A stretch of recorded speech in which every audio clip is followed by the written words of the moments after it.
The truck you were about to buy on Saturday for $38,000 sold for $9,500 11 days ago. Not a different truck, not a worse truck, the same VIN, the same mileage, the same engine.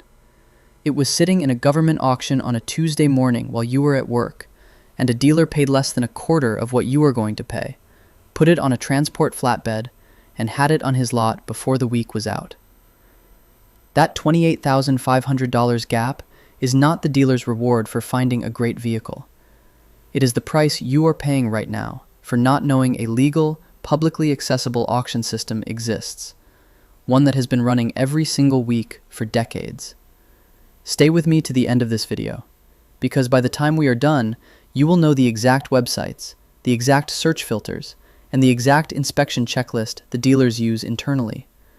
You will never pay retail for a truck again. Here is the problem in plain terms. The used truck market is not a free market.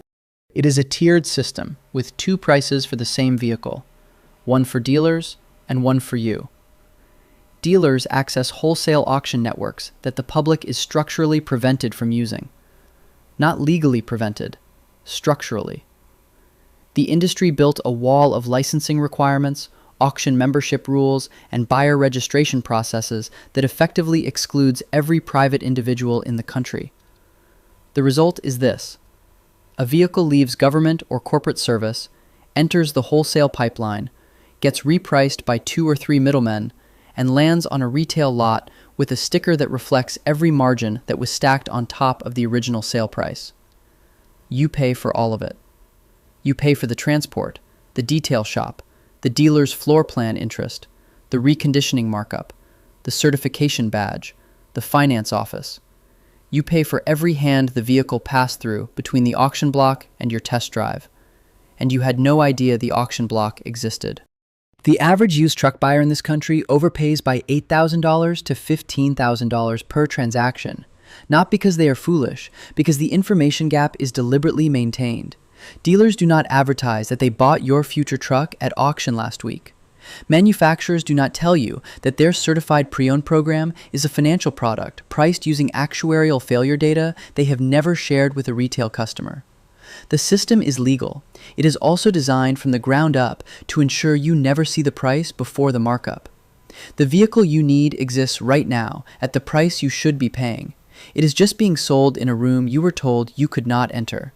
That ends today.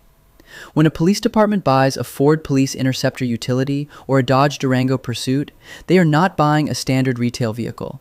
They are buying the hardened, heavy-duty version the public cannot purchase off a showroom floor.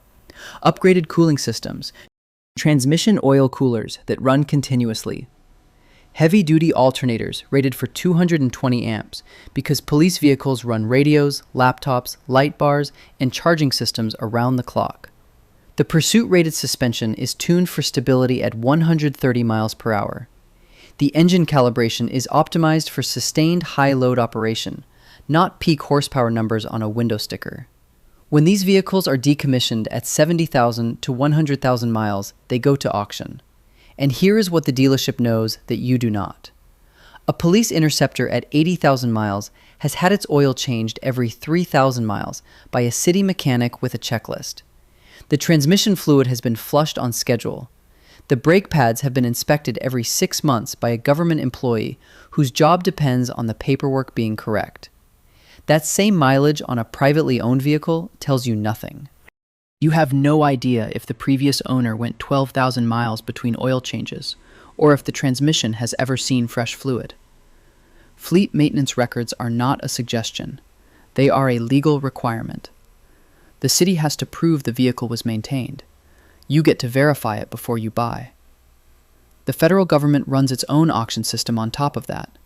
GSA Auctions, the General Services Administration, liquidates everything from Forest Service pickup trucks to National Park utility vehicles on a public-facing website that has existed since 1999. Almost no retail consumer uses it.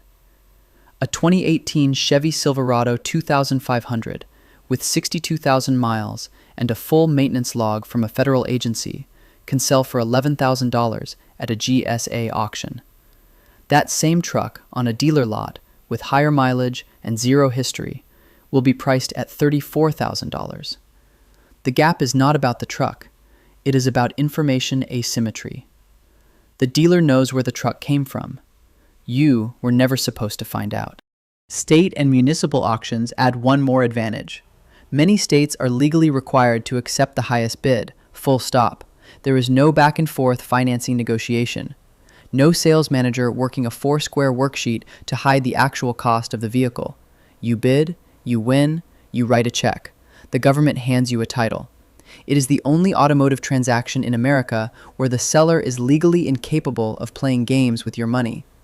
And here is why the prices stay low, even though these sales are technically public. Government agencies operate on budget cycles. A police department does not earn a profit by maximizing the resale value of a decommissioned cruiser. They earn their budget allocation for next year by closing the fiscal books. A vehicle sitting on a lot past the end of the quarter is an accounting problem. Moving it for $8,000 in a Tuesday morning sale is a solved problem. Government accountants are not car dealers. They do not care about leaving money on the table. They care about clearing the asset off the books before June 30th. That indifference is your opportunity. Here is how you execute the loophole. Start with GSA auctions at gsaauctions.gov. Search by your region and sort by end date. Use the filters to narrow to pickup trucks and SUVs from model years 2015 and newer.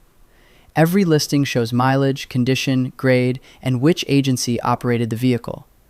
Vehicles graded as fair or good from a utility agency are generally better maintained than vehicles graded as excellent from a rental fleet. Rental cars are driven by strangers. Utility fleet trucks are driven by employees who fill out incident reports if something breaks. The second source is your county and municipal surplus portal. Search for your county name plus surplus vehicle auction. Most